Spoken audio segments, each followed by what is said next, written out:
ओम शांति। साप्ताहिक पाठ्यक्रम के प्रथम अध्याय में आज हम जानेंगे मनुष्य का सत्य परिचय क्या है। जब हम किसी से पूछते हैं कि आप कौन हैं, आपका सत्य परिचय क्या है, तो वे अपना नाम, व्यवसाय, पद, जाति, धर्म, भाषा, गांव या देश के आधार पर अपना परिचय देते हैं। वास्तव में मनुष्य प्रायः दो शब्दों का प्रयोग करता है, मैं और मेरा। ये मैं क्या है, मेरा क्या है, इसके लिए गीता के अंदर बहुत ही सुंदर वर्णन किया गया है। पुरुष और प्रकृति कि मनुष्य पुरुष और प्रकृति का सुंदर समन्वय है, जिसे रथ, रथी, क्षेत्र, क्षेत्रज्ञ भी कहा गया है। इसके लिए मुझे कबीरदास जी का एक भजन याद आता है, जिसमें बहुत सुंदर कहा गया है। 5 तत्व की बनी चदरिया, 7 तत्व की पूनी, 9-10 मास बुनन में लागे, मूरख मैली कीनी, चदरिया झीनी रे झीनी। 5 तत्व अर्थात जल, वायु, अग्नि, पृथ्वी, आकाश, जिसके लिए कहा गया है क्षित जल पावक गगन समीरा, पंच तत्व मिल बना शरीरा। 7 तत्व की पूर्णी अर्थात आत्मा, आत्मा को सतोगुण भी कहा गया है। पवित्रता, प्रेम, शांति, आनंद, ज्ञान, सुख और शक्तियां, इन 7 गुणों का पुंज मनुष्य की आत्मा होती है।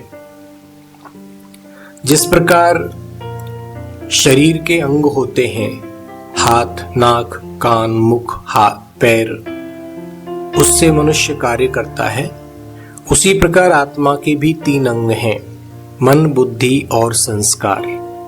मन के द्वारा आत्मा सोचती है, बुद्धि के द्वारा निर्णय लेती है, और जो निर्णय हो जाता है उसको संस्कार कहते हैं, अर्थात हैबिट्स, आदत।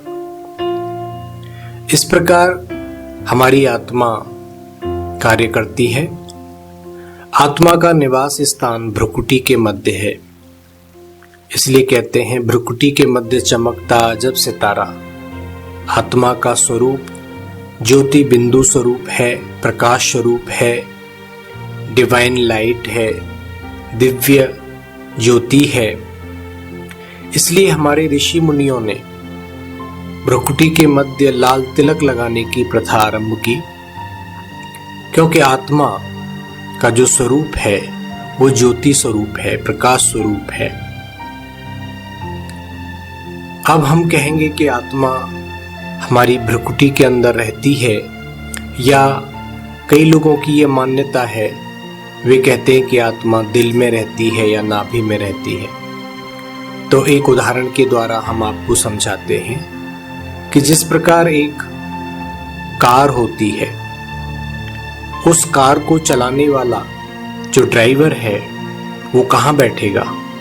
वो फ्रंट सीट पर बैठेगा ना, जहाँ पर स्टीयरिंग है, सामने से कांच भी रास्ता दिखता है, क्लच है, गियर है। तो उसी प्रकार से हमारा शरीर भी एक कार की तरह है।